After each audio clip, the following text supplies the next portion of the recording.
وسيدنا وحبيبنا وشافعنا وقرتنا محمد صلى الله عليه وسلم على هزيني وكل نية الصلاة كما نوى السلام ونصلي بشير الفاتحة. أعوذ بالله من الشيطان الرجيم. بسم الله الرحمن الرحيم. الحمد لله رب العالمين الرحمن الرحيم مالك يوم الدين إياك نعبد وإياك نستعين اهدنا الصراط المستقيم صراط الذين أنعمت عليهم غير المغضوب عليهم ولا الضالين آمين. Bismillahirrahmanirrahim. Assalamualaikum warahmatullahi wabarakatuh. Alhamdulillahirabbil alamin wa bihi nasta'inu ala umuri dunya waddin.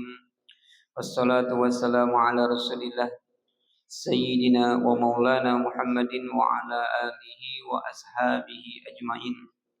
Rabbi shrah li sadri wa yassir li amri wahlul 'uqdatam min lisani yafqahu qawli.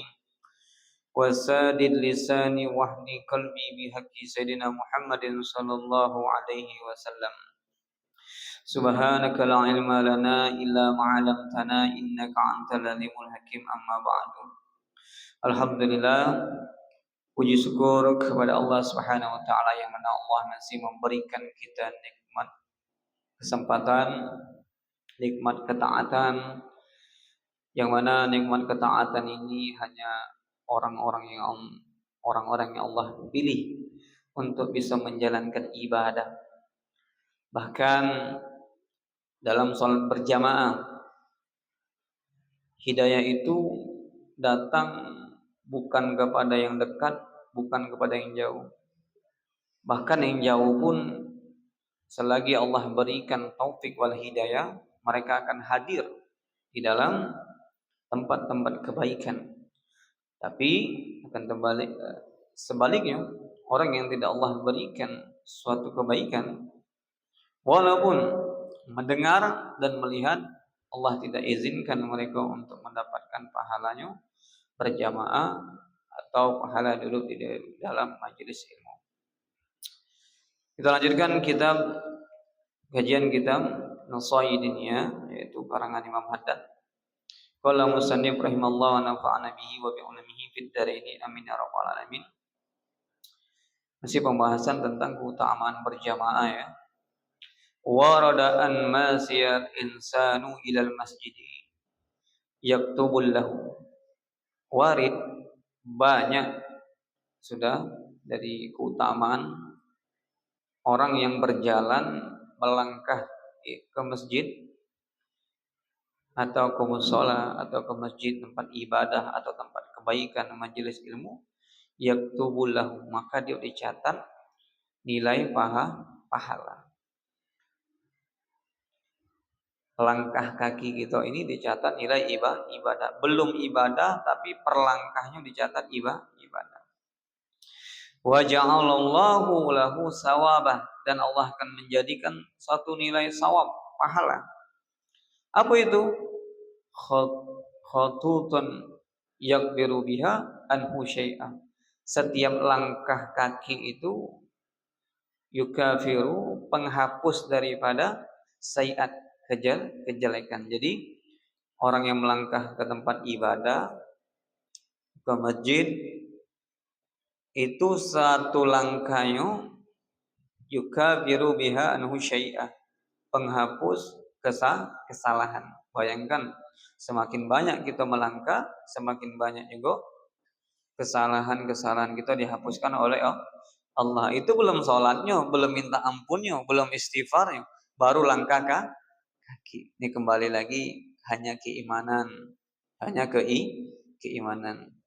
Wa khatutun yaktubu lahu biha hasanah, dan setiap langkahnya itu dicatat kebaikan. Satu langkah penghapus dosa, satu langkah dicatat kebaikan. Jadi luar biasa. Cuman kita tidak menyadari karena sifat kita menilai sesuatu dengan perkara-perkara dunia yang nampak. Sementara kita ini beriman kepada yang gaib. Gaib itu tidak nampak. Pahala tidak nampak. Apa lagi ya? Pahala yang Allah janjikan berjamaah 27 derajat kan tidak nampak. hanya keimanan lah yang bisa merasakan pahalanya. Wa khatutun yarfa'u lahu biha darajat, dan setiap langkahnya mengangkat derajat. Jadi luar biasa. Satu langkah pengangkat derajat, satu langkah penghapus dosa, satu langkah mendapatkan kebaikan. Jadi luar biasa melangkah ke masjid. Nanti dibahas ini, baliknya dapat juga pahala. Itu luar biasa. Cuman orang lebih enak tidur di rumah, nyantai, baring sambil main handphone. Dengar azan, dengar. Cuman tertutup. Jadi sedih kita ya. Zaman sekarang akhir zaman orang tidak perkara iman, perkara ibadah, ini perkara agama orang tidak ada peduli kan. Tidak peduli. Kemudian kama yaktubu lahu mamasahu ilal masjid kazalika yaktubu lahu ruju'uhu minal masjid ilal manzil. Jadi luar biasa.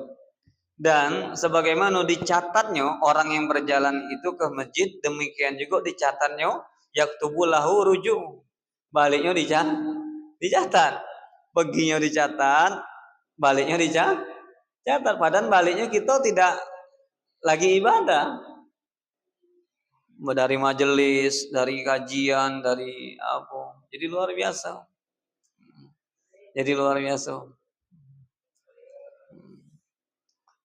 Masya Allah, tabarakallah. Jamaah-jamaah. Masya Allah. Mari. Ini juga dicatat. Pergi melangkah ke masjidnya satu langkahnya penghapus dosa, mendatangkan suatu kebaikan, pengangkat derajat. Nah begitu juga baliknya. Selama ini mungkin kita dengar perginya beda. Kita dengar lah. Pergi ke masjid, pergi ke musola itu selangkahnya dicatat satu kebaikan, dihapus satu keburukan, satu derajat. Nah di sini kata Nabi juga baliknya juga terhitung. Ruju'u minal masjid ilal manzil, sampai ke rumah. Jadi luar biasa dicatat. Bayangkan berapa langkah gitu. Oke lah sekarang kita tidak berjalan kaki, kita pakai motor. Maka terhitunglah setiap putaran ban tadi terhitungnya satu langkah. Bayangkan 10 kebaikan, satu kebaikan dapat, satu derajat terangkat, satu kejelekan terhapus, sampai dia balik. Perginya terhitung, baliknya terhitung. Jadi luar biasa. Cuman kembali lagi, hanya orang yang Allah berikan taufik wal hidayah. Makanya kita selalu minta, ya Allah, Allahumma ja'alna wal istiqamah fil talabil ilmi. Ya Allah, jadikan aku istiqamah dalam menuntut ilmu. Wassalatis jamaah, dan salat jamaah ya Allah, hatta maut, sampai maut nanti datang ya Allah. Allahumma ja'alna wal istiqamah wa ja'alna minal hidayah wal taufik. Kita minta taufik dan hidayah. Karena kita ini pada dasarnya tidak punya daya dan upaya la haula wala quwata illa billah. Jadi minta yang punya kekuatan, yaitu Allah. Niatnya banyak, niat nak bangun subuh, Allah tak berikan taufik, tak baca juga. Niat nak hadir, Allah tak berikan taufik untuk hadir, tak bisa hadir. Jadi kita selalu minta, jangan jenuh minta sama Allah, minta berikan taufik, minta diberikan istiqomah, minta meninggal dalam keadaan husnul khatimah. Jadi kita selalu minta. Tidak apa-apa, jangan takut minta sama Allah tuh. Yakin sih kok. Kalau minta sama Allah ya yakin. Kalau minta sama manusia ya jangan terlalu berharap sama makhluk, nanti kecewa. Kemudian waqala alaihi salatu wassalam, Nabi bersabda, la yazalul malaikatu. Malaikat itu akan selalu tusalli, berselawat ala ahadukum, kepada mereka, madama fi mahalli zikr, selagi mereka itu alazi salli, di tempat salat. Selagi dia menjelang nunggu qomat, menjelang nunggu azan, dia duduk nunggu salat, itu malaikat itu selalu beristighfar dan meminta ampuni kepada si orang yang duduk nunggu salat di tempat salat. au yatakallama atau sampai-sampai malaikat itu mengatakan Allahumma firlahu Allahumma irhamhu. Ya Allah, ampunkan dosa si fulan dan berilah dia kasih sayang. Itu yang doanya bukan manusia tapi malaikat. Jadi selagi kita nunggu azan, nunggu qomat, itu malaikat mendoakan Allahumma firlahu, ya Allah ampuni fulani, ya Allah kasih dia, ya Allah ampuni fulani, kasih terus. Selagi kita duduk di tempat sholat, mau nunggu azan, mau nunggu iqomah, jadi luar biasa. Jadi yang namanya hidup itu barokah. Barokah itu artinya kebaikan. Barokah yubariku barokatan, keberkahan. Keberkahan itu secara bahasa artinya kebaikan. Nah, kebaikan itu tidak akan bisa jadi baik kecuali dinisbatkan kepada ketaatan dan kepada Allah. Contoh, punya motor itu dapat dia rezeki, dapat motor baru. Baik tak bagi yang si sohib tadi, yang si sohib mal tersebut, si pemilik motor itu baik tak? Bagi dia baik, kebaikan. Berkah tak? Belum tentu. Kalau motor itu mendatangkan ketaatan, motor itu parkirnya di masjid, motor itu parkirnya di majelis ilmu, baru barokah. Artinya kebaikan itu yang dia dapatkan dinisbatkan kepada ketaatan. Rezekinya banyak. Baik tak bagi dia? Bagi Allah tak baik karena dia tak taat. Fasilitas yang Allah berikan bukan jadi wasilah untuk ketaatan, bukan jadi wasilah untuk menambah ketaatan, tapi na'udzubillah malah menjauh dari Allah. Bagi dia baik, tapi bagi Allah tak baik. Bahkan itu katanya istidrat. Na'udzubillah min zalik. Nah, kalau kita sudah ngaji, ya Allah, aku semenjak punya mobil ini jarang ke majelis. Nah, ini kacau berarti tidak ada seharusnya tambah support, tambah semangat, hadir majelis, jemput kawan-kawan. Nah, itu berarti barokah. Harta yang Allah berikan kepada si fulan malah mendatangkan tambah dekat dia sama Allah. Itu dikatakan barokah. Begitu juga hidup. Nah, Allah berikan umur. Berkah ada umur kita. Kita tengok, aku ini banyak lalai atau banyak taat? Banyak lalai atau banyak taat? Kalau banyak ketaatan, barokah. Banyak lalai berarti tidak ada barokah. Baik bagi dia, baik di sisi Allah tidak baik. Kenapa? Tidak ada taat sama aku, kata Allah. Nah, jadi minta sama Allah, Allahumma ja'alna mubarakah fil hayati, di dalam kehidupan, atal maut, walaupun dalam kematian. Jadi malaikat akan selalu duduk. Nah, kita di sini nih, malaikat juga mengatakan Allahumma firlahu warhamhu, Allahumma irhamhu, mendoakan kita, meminta ampunkan kita, dan memintakan diberikan kasih sayang. Kemudian, nah, kalau dosa itu berkurang, dosa itu terhapus, terkikis, langkah kaki untuk ibadah itu mudah. Salah satu yang membuat hijab kita kepada Allah, yang membuat terhalangnya mamnu'u ala ta'ati, terhalangnya kita dalam ketaatan itu cuma siko. Apa? Dosa. Jadi bagaimana Ustaz? Kita nggak banyak dosa. Gampang solusinya. Taubat. Taubat pemutihan. Orang yang taubat itu pemutihan. Perkara dunia bepajak beda pemutihan, dosa otomatis ada pemutihan. Tengah malam ambil wudu, salat 2 rakaat, usolli sunnatan taubati lillahi ta'ala, Allahu akbar. Sujud lama-lama, minta sama Allah, ya Rob, aku ini banyak dosa, ya Allah, ampunkan aku, ya Allah. Ketika dia sujud itu gugurlah dosa-dosa di kepala dia itu, jatuh ke lantai. Nah, panjang-panjang, lama ya sujud. Di dalam hadis Nabi katakan, aqrabu ma yakunul abdu min rabbihi wa huwa sajid. Paling dekatnya seorang hamba itu kepada Allah, kepada Tuhannya ketika dalam keadaan sujud. Fa'akshiru doa, maka perbanyaklah doa. Sujudnya lama-lama, tapi sholat dewean deh, jangan berjamaah. Sholat dewean deh, lama-lama minta, tumpahkan Karena ketika sujud itu seorang hamba itu lagi dekat sama Allah, minta. Malikin nas, rajunya manusia, pemilik seluruh semesta alam, minta sama Allah, ya Allah, Engkau pemilik rezeki ya Allah.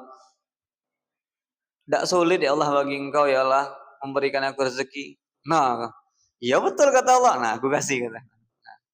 Ya Allah, Engkau Maha Pengampun ya Allah. Walaupun banyak dosaku, tapi pengampunanmu lebih besar daripada dosaku. Dirayu. Allah itu dirayu. Dirayu. Senang Allah itu. Nah, senang minta. Ya Allah, kecil bagi Engkau ya Allah menyelesaikan masalahku ini ya Allah. Kalau hamba mungkin tidak mampu, tapi bagi Engkau tidak apa-apa masalahku ini ya Allah selesaikan. Yo, iya kata Allah. Besok aku selesaikan. Nah, minta sama Allah. Jadi gantungkan segala sesuatu apapun kepada Allah. Jangan menggantungkan kita kepada duniawi, jangan menggantungkan kepada benda-benda. Kadang orang itu menggantungkan salah satu kesalahan, mindset yang salah itu menggantungkan kebahagiaan dengan benda. Mungkin aku kalau sudah dapat NMAX baru aku nak ke majelis, barulah aku bahagia. Berarti kan kebahagiaannya rendah dengan punya motor NMAX. Ada orang bahagianya cuma minum air putih, bahagia. Minum kopi itu sudah nikmatnya luar biasa. Jadi bahagianya murah. Yang ini menyiksa dirinya. Kenapa? Dia menggantungkan kebahagiaannya dengan benda. Jangan gantungkan kebahagiaan. Kalau benda-benda itu menimbulkan suatu kebahagiaan, berapa banyak orang yang fasilitasnya lengkap tapi tidurnya tidak tenang, bedengnya 12, ngamuk terus bawaan, nak marah baik, panas baik, tidurnya payah. Bahagia tak? Berarti bedeng yang 12 tadi tidak bisa mendatangkan kebahagiaan. Hanya cuman bisa jadi memiliki, tapi belum tentu mendatangkan kebahagiaan. Orang yang cerdas menggantungkan segala sesuatu kebahagiaan hanya kepada Allah. Wa minal mu'atakadi allazi yambagil i'tina'il bihi, dan sangat ditekankan gitu untuk menjaga salat jamaah wal harisu alaihi mulazamati lis-shafil awal. Apalagi kita dipinta menjaga, haruslah kita berkeinginan untuk ketika salat di shaf awal. Nah, orang yang di shaf awal ini didoakan para malaikat. Kadang kita duluanlah salah. Kalau untuk khairat, fastalbiqul khairat, berlomba-lombalah engkau di dalam kebaikan. Jadi kalau kita shaf awal kosong, jangan kita nyuruh orang, kita yang masuk. Nah, kata ulama, kalau kita nyuruh orang, hukumnya makruh, karena kita masa pahala yang besar kita kasih Tapi kalau perkara dunia terbalik. Perkara dunia dulu kan orang, kalau akhirat dulu kan gitu. Nah, itu terbalik. Ada orang nih lama tegak, sudah kita ngalani bu, kursi bu, duduk bu, kita tegak. Ini bagus. Kalau akhirat shaf awal kosong, ya kita yang maju, karena ini pahalanya besar. Jadi harus timbal balik shaf awal. Wal mudawamatu 'alal wuqufi fihi liqauli alaihi salatu wasalam, sebagaimana Nabi itu selalu mendawamkan untuk para umatnya, sahabat-sahabat di shaf awal. Shaf awal ini biasanya memang sebelum azan. Kalau sudah datangnya lah sholat tidak dapat shaf awal, kecuali shafnya masih banyak kosong. Kadang jadi masbuk. Kemudian sebagaimana Nabi katakan, lau ya'lamu, seandainya mereka itu mengetahui, nas manusia itu ma fil azani wasabil awal summa la yajidu ila yatasahamu alaihi li istihamu. Seandainya mereka tahu nih, manusia itu tahu fadilah shaf awal dan azan. Jadi kalau di dalam kitab fikih takror itu dijelaskan mana afdal sih orang muazin atau jadi imam. Nah, ulama berbeda pendapat. Ada yang mengatakan afdal jadi muazin. Muazin itu ketika dia azan Allahu Akbar, salat, ambil wudu salat. Jadi dia menjadi sebab orang itu salat. jadi sebab orang itu mengetahui waktu sholat. Jadi pahalanya besar. Kemudian orang itu datang, dia sholat. Kata ulama, muazin itu dapat pahala orang yang sholat tadi tanpa mengurangi pahala orang yang sholat tadi. Jadi luar biasa. Jadi jangan enggan-engganan azan. Azan. Jadi pahalanya besar. Nanti kalau di dalam hadis itu ada 7 naungan, salah satunya muazin itu dapat naungan yang mereka itu manggil orang untuk sholat. Nah, kemudian kata Nabi, seandainya manusia itu tahu nih fadilah keutamaan sholat di awal sama keutamaan jadi muazin tersebut, illa kecuali mereka itu yastahamu alaihi, mereka itu kecuali akan mengundi berebut. Aku dulu di awal. Akhirnya mereka buat undian. Ya sudahlah, kita undi bena. Kalau yang ini yang menang, aku yang di awal. Kalau mereka tahu fadilahnya, berebut mereka bang di awal sampai mereka tuh ingin berundi pakai undian. Nah, sudahlah kita undi bela siapa yang duluan di sini. Saking utamanya. Nah, kita kadang ngasih orang terbalik. Nah, di sini misalnya manusia tahu kata Nabi mereka tuh berebut pakai undian lagi. Nah, kita jangan ngasih orang. Duluan Pak, silakan Pak. Nah, kita ujungnya di shop yang ketiga rugi. Nah, sebegini. Jadi fastabiqul khairat, berlomba-lombalah di dalam kebaikan. Segitunya.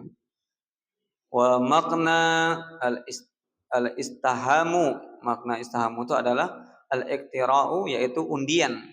Wa yakhtuju minal ya'udu fi sholati fi sabati awalil fadli idal mubadarati qabla asdahamun nas.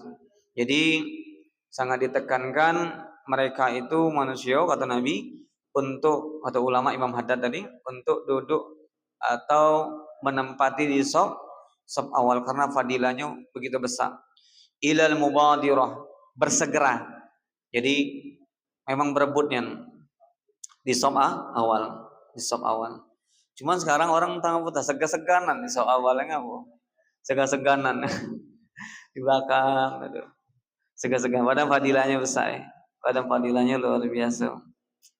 Ada nilai bonus dibandingkan di saf yang kedua. Nah. Kemudian wasabaqum ila sabatil awal, maka dahulukanlah di saf awal. Fa innahu, maka sesungguhnya muhima, ini adalah sesuatu yang penting. Ta'iru summa atta wa qad sabaku. Karena kalau orang datangnya terakhir, maka dia tidak dapat di saf awal. Kemudian wazalikah mahzuru, demikian juga kata orang-orang yang uzur. Wa min khasyati zalika, maka kalau orang-orang yang datangnya takhir atau dalam keadaan uzur, mereka itu khasyah, takut tidak mendapatkan fadilah. Fadilah apa? Ghairi shaf, daripada shaful awal al-ula, yaitu utamaan shaf yang pertama. Jadi rugi. Jadi mereka itu rugi. Jadi ada orang itu yang cerdas perkara-perkara akhirat, keuntungan-keuntungan. Ada orang itu yang cerdas lebih sibuk untungi macam mana perkara dunia ini dapat untungan lebih. Tapi orang yang cerdas mereka, ini pahalanya besar, kejar. Ini pahalanya besar, kejar. Ini pahalanya kecil, tinggalkan. Aku ngambil pahala yang besar. Nah, jadi kita untuk bisnis akhirat harus cerdas juga. Jangan kita cerdas di perkara dunia, kalau hitung-hitungan dunia cepatnya 2 tambah 2 4. 2 tambah 2 harus 7, jangan 4. Nah, kalau akhirat, pahala majelis itu besar nih, kejar.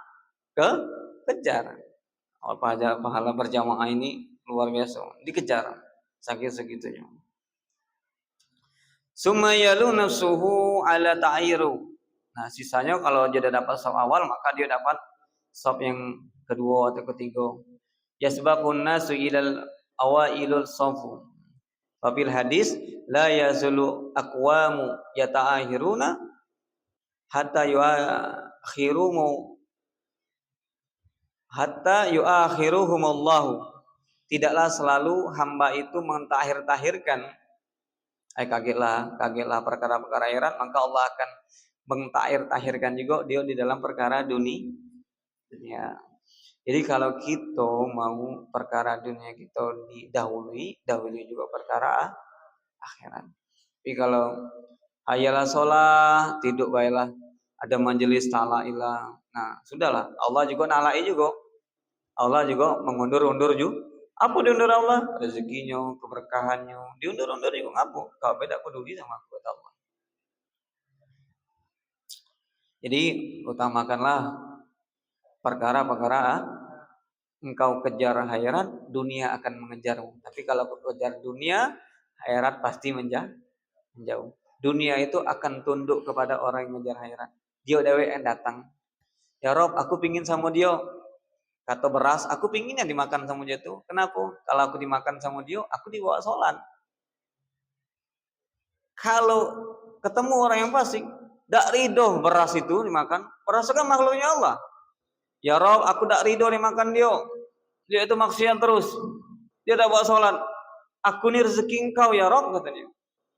Tapi kalau kita berkhidmah kepada Allah, taat kepada Allah, semua makhluknya Allah tuh pingin nempel sama kita. Pingin nempel dekat. Karena apa? Dia orang yang dekat sama Allah. Dulu kan akhirat, dunia akan mepet.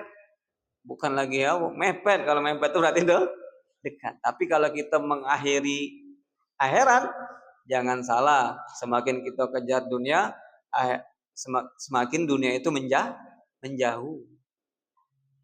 Nah, jadi sebenarnya makanya wa may yattaqillahu yaj'al lahu, orang yang bertakwa Allah kasih makhraj, tempat jalan keluar setiap permasalahannya.